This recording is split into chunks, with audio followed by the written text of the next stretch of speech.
I know it's streaming on Twitch, but I'm waiting for YouTube Live.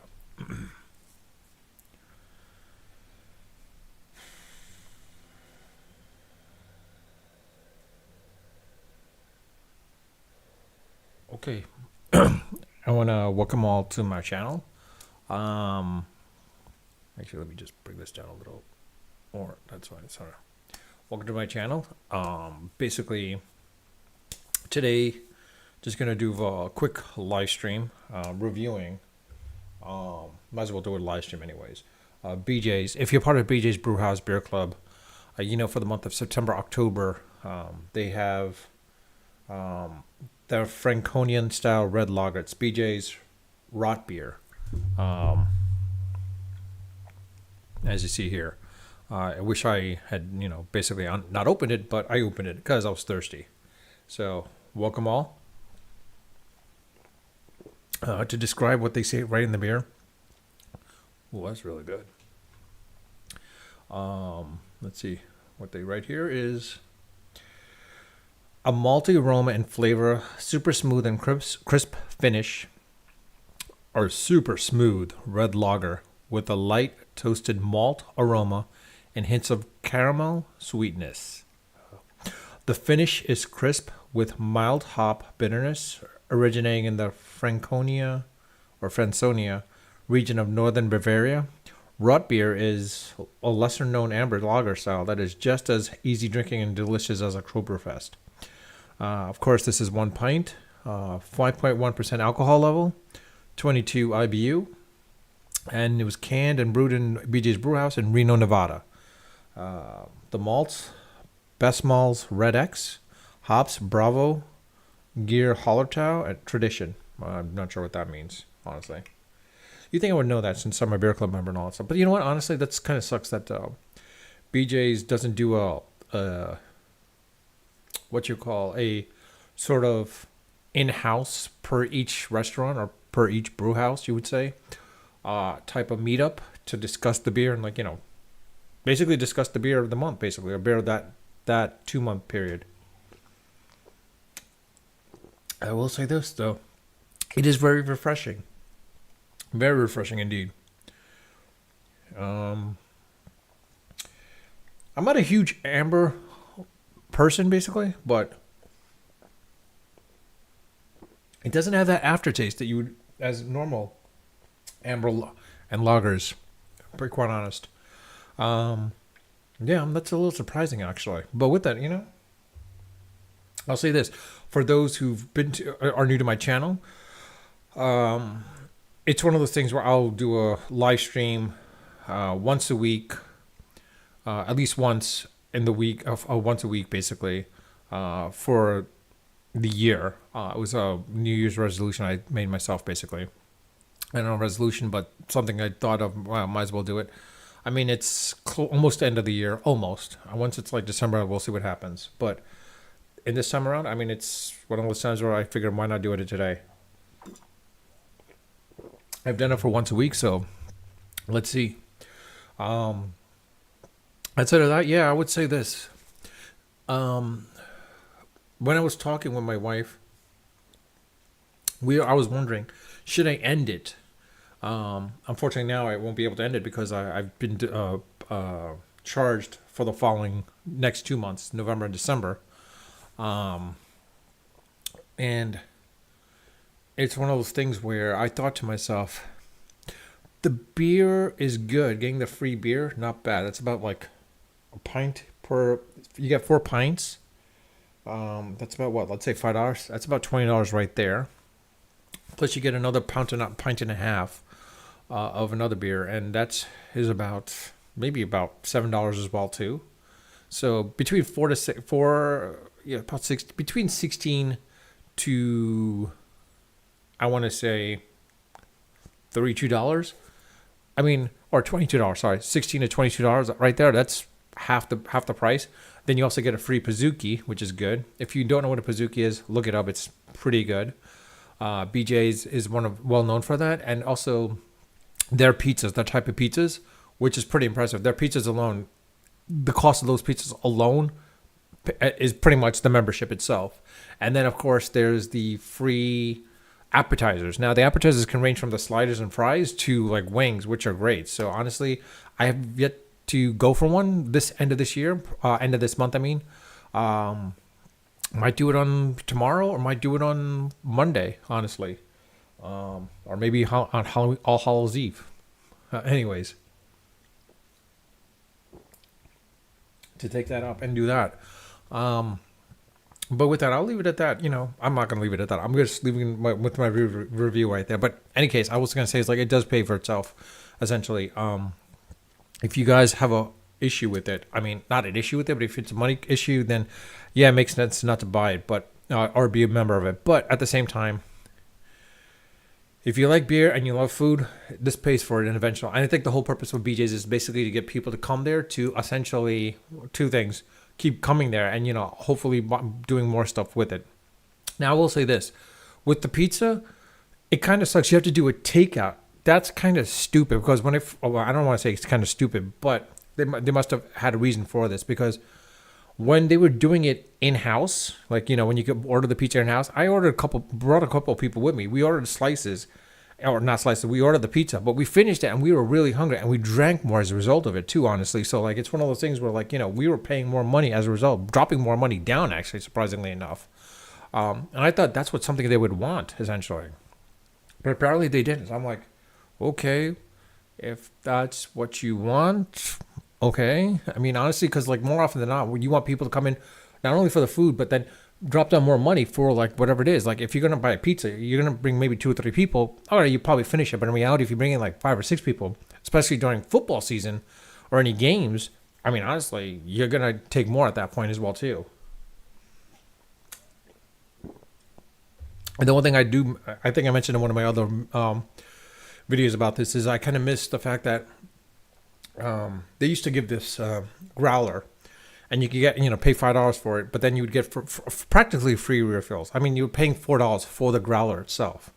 That's like 2 to 3 beers. I mean, like for every refill. That was great. Unfortunately, New California law basically states that unless it's an actual brewery where it actually brews the beer there, they can't fill up the growler. And I'm like, no. So I'm kind of sad about that. But in any case, on to the next subject. It is a live rant, of course, so, I'll talk about anything else at this point. As you know, basically, when my lives go up, I have no topic on hand. I just go with whatever I'm at the point in time and, like, just discuss about it, basically. Usually relative to the news, or relative to whatever's going on. I mean, the San Francisco Giants have signed Bob Melvin. I don't know if that's a good idea or bad idea, but hey, it happens. I mean, honestly, would I have loved the Mets to have gone for Melvin instead? Maybe, but in reality, Melvin's proven that he can get to the playoffs, but he can't get over that hump into the World Series, basically, and like win the World Series. So that's one of those things like, and of course, you saw the Philadelphia Phillies losing to the Diamondbacks. It was kind of surprising. I mean, the Diamondbacks are red hot, but it was a surprise that they were going to beat out the Phillies like that. I honestly thought the Phillies were going to win, but it only goes to prove to show whatever record you have in the regular season, so long as you make it into the playoffs, that's all that matters. Everything else is out the window. It's been proven time and again. I mean, 2007 New York Giants and 2011 New York Giants. Wildcard teams, and like they basically went in and won the Super Bowl. So, hey, and they were lower end seeds, basically. Similar to basketball. I mean, Miami and the New York Knicks, they were the 8th seed and they were able to make it in. Of course, they didn't win it all the way, but I mean, they were still able to make it into the finals once they were able to like eke on into the playoffs. Similar to what ironically enough, similar to what the Philadelphia Phillies did last year. They just made it into the playoffs, and of course, and the wild card, and then because of that, they just propelled themselves into the World Series. Now, of course, they lost to the Houston Nationals. You figured because of that, with what they did last year, they'd probably be the favorites. But of course, Atlanta, being who they are, had the best record, but they got their asses whooped by the Philadelphia Phillies, And so, of course, the Phillies, it came down to the Phillies. Now, the Diamondbacks, the hot team out there, I didn't think the Phillies, the Diamondbacks were going to beat the Dodgers, quite honestly. These are the Dodgers, but that was kind of a surprise. And, like, honestly, it happened. So, Boston, not Boston, the Dodgers losing out to the Diamondbacks was a surprise, similar to the Phillies losing to the Diamondbacks. I think, let's put it this way, Game 4 definitely played a huge factor. The fact that the Phillies were up, I think in the 7th inning by 4 runs and losing out the way they did to come out to, instead of being 3-1, 2-2, I think it drew some of the momentum away from them, or drew out their momentum, but at the same time, it didn't seem like they could recoup from that, basically. And that was, I think, what hit them at that point. And the Diamondbacks were able to overcome all their adversities and able to win, and, of course, propelled themselves to the World Series. Now, it's ironic enough to the point where, like, the Texas Rangers going against the Houston Astros, last year's World Series winners, World Series champs, Astros, again, favored to go in. Rangers had a potent offense, not a great pitching crew, but potent offense enough that they propelled them into the World Series. Now, DeGrom may or may not come back in the World Series. If he does, it'll be interesting to see how it plays out, because DeGrom is a really good pitcher. But again, then let's not forget, the Diamondbacks have a really good pitching staff. So it'll be interesting to see how the Rangers lineup does against the Diamondbacks rotation. But outside of that, I did a Bard and Bing GPT-4 query, and they both said basically we should see Texas eke out a win out of the Diamondbacks. Pretty much it. So, like, you'll see it in my other channel. I actually posted it up, and you'll see it there. What else?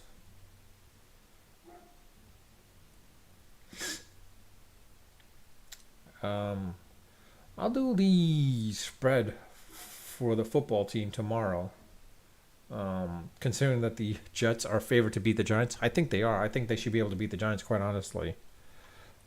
Again, I'm a Giants fan. I hate to say that, but I'm a realist, quite honest. I'm a realist. And, of course, it's the start of NBA season, of course, too. And, it was really funny to see how the Lakers lost to the Denver Nuggets. LeBron basically not even wanting to shake anyone's hand. Denver fans were ruthless, like him and AD. They just walked off the court, not even shaking hands. I'm like, damn.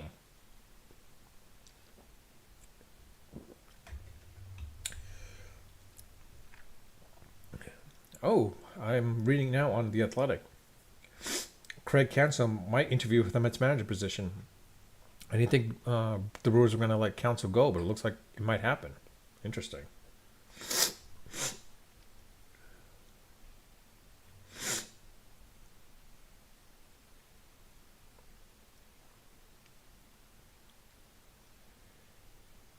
Oh, 49ers, Brock Purdy's in concussion protocol.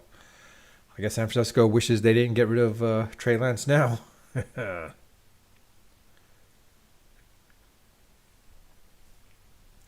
Let's see, what else can we see here in the sports world? Well, the Knicks are playing Boston right now, and they are losing to Boston in the second quarter, 37-28.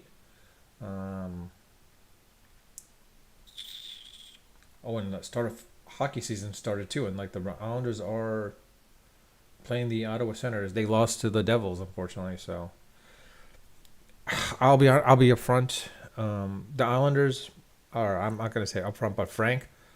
As an Islanders fan, I don't see them making the playoffs this year. Honestly, it's a rebuilding season. Unfortunately, I don't know what they're going to do. They're going to have to get some people from the draft. I hate to say it, but Barzal's probably going to have to be traded. Sorokin is a great goalie, but he's not as consistent as he normally is. If he becomes consistent this year, then they may make the playoff. But they need a couple more wings, basically, and defensemen as well, too. They have no defensemen, basically, for that. Let's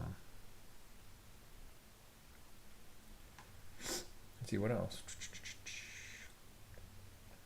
Yeah, I hate to go to the New York Times, but...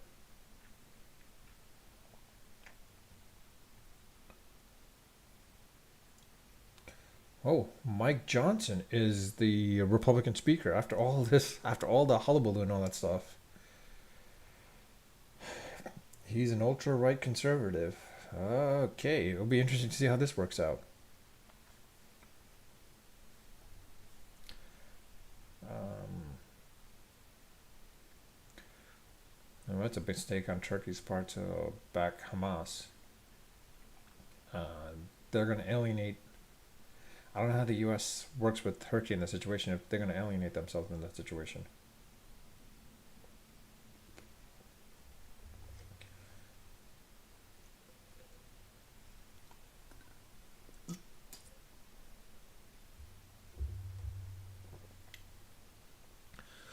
If you're also on, which I don't see anyone on, because I'm using Restream. If you're setting a chat, I won't see the chat live. Well, actually, we're gonna go to Twitch because I'm on Restream. Let me see if Twitch is showing any chats. If you're setting a chat, I will see it, but I don't see anything right now. So sorry.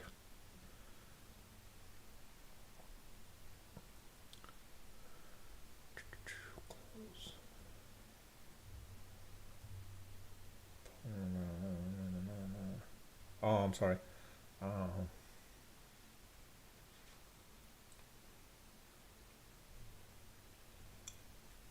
But again, if you missed it, again, like I said, BJs Rotbeir, one of the beer, this month's beer club beer, pretty good beer. I mean, honestly, it is very refreshing. I will say this, it is refreshing. I'm not an amber person or a huge red lager type of person, but surprisingly enough, it's very refreshing and very easy to drink. I'll probably say this for I have 3 more cans. I'll probably save this for. Actually, I don't know what I'll save it for because I'm not a huge beer drinker at home. I've only drink, when I'm out, basically socially, more than anything else.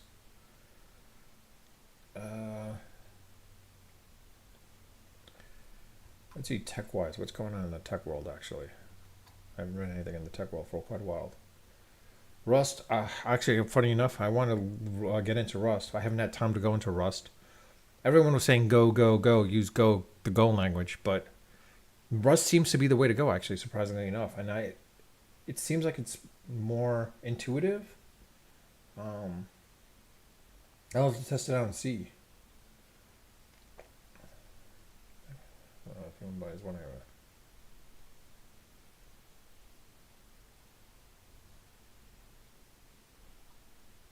anything else? Let's see what. If anyone's watching, let me know. Let's see what else is there. AI is the big thing, of course. Everyone's talking about AI, AI, AI. Actually, this is a surprising thing, I should say, a little bit, too. One of the things I was a little surprised of is, what's their name? Qualcomm. Qualcomm's getting into the desktop game now. So don't, and they're saying Nvidia is also going to be jumping into it as well too. So Intel is going to definitely have a lot of competitors at this point. I mean, it was just AMD and Spark at one point. Intel had the monopoly, but they're losing it. And unfortunately, Intel had the shot to get into the mobile market. They just goofed completely. They missed the market on that, and then they missed the market on AI. I don't know how they missed on it, considering that machine learning was growing since 2007, I would say 2006. Machine learning was there. Intel decided, oh, it's going to be all about machines without really reality thinking about the GPU aspect of things. And Intel basically has missed the boat. AMD knew, they jumped on immediately, or not jumped on immediately, but they knew to jump into it to the point where, like, beside Nvidia, they're the next best thing to the GPU market more than anything else. So I think it's time to, if I am an investor, I would start shorting in Intel, quite honestly. Unless Intel does something out of the blue that changes dramatically, they might lose their market share, quite honestly, more than anything. So like, think about it this way. Look for these, I don't want to say low-end laptops, but lower tier laptops using high-end chips to doing all the processing on the chips themselves versus in memory, and doing all the AI aspect of things, or yeah, the AI aspect of things, or AI assist type of things that won't need the necessity for like these high end resolution monitors or high end software hard drive. Basically, nowadays you just have to be online. You just have to have an online presence more than anything else. So don't be surprised about that.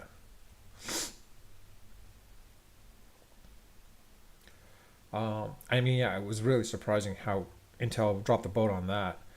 Um, Similarly to like ARM, I don't know how ARM dropped it as well too. ARM had the shot. They were basically Apple's original chips for the iPhone, and they goofed on that as well too. Samsung had their own chips, but they were also working with Qualcomm. Qualcomm just started jumping into it, and Intel figured, these smartphones aren't going to be that big. Lo and behold, they changed the game of everything because they thought everyone's going to be developing, but in reality, I don't think they realized the presence of the online world or the cloud aspect of things, that they kind of again dropped the boat on that. I'll probably create a video about that specifically and showing how they screwed up on things. Sorry, I'm reading up an article about Carta. Okay.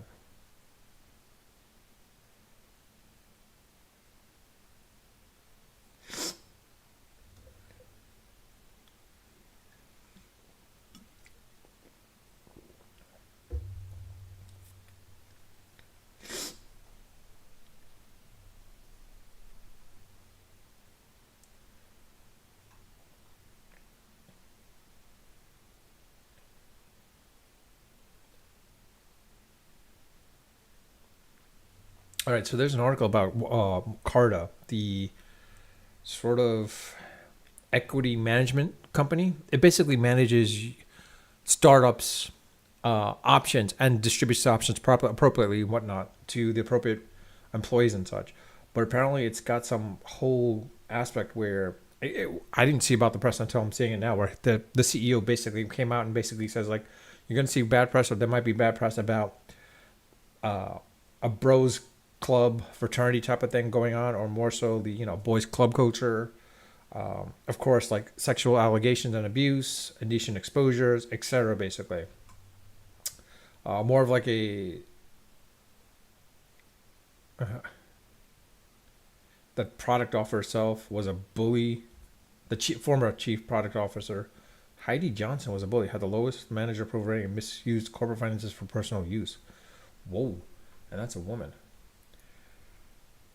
That former CTO Jerry Talon was inappropriate with and abused his position. It also turns out we discovered that he left after he left that he's a misogynist and a racist. Damn. Okay. Carter was sued. The company said Talon was cause for suing Talon for downside his wrongful illegal access against the Carter accession. So this guy Talton was misusing his role, did a lot of legal acts and wrongful acts. Whoa, okay, this is really surprising. I mean, I didn't think there was a publication out there until the CEO published it out himself. So, I mean, I guess he was just trying to stay ahead of the game and jump in front of it before anyone else found out. Was it the right move? Maybe, maybe not. It's hard to say. But honestly, I think from my perspective, I think this might have been the right move. Some of his investors might be saying, "It's like that's a dumb move. If there was no news, why are you creating the news?" It's gonna leak. It doesn't matter. It's gonna leak out no matter what. Someone's gonna post it up on some social media, and it's gonna leak out from there, and you're gonna find out anyway. So he figured to jump on it very quickly and immediately and let it be known.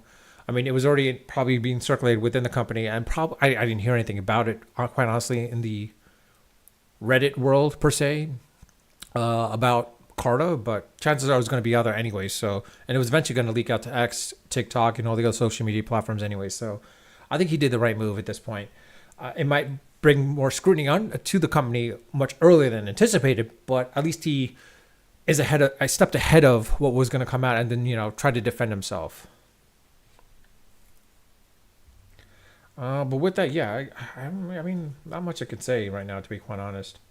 Um, Vector AI looks really interesting. I'll take a look into that.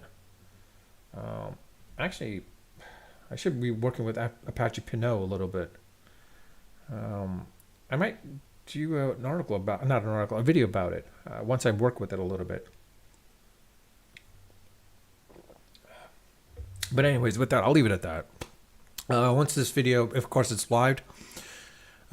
If you haven't followed or subscribed, please follow, subscribe. Also, you're welcome to comment in the YouTube side of channel when it becomes a permanent video. You're welcome to comment, and I do read my comments and respond to them when they warrant a response. But with that, I'll leave it at that. Unfiltered, unedited, and of course, unrehearsed.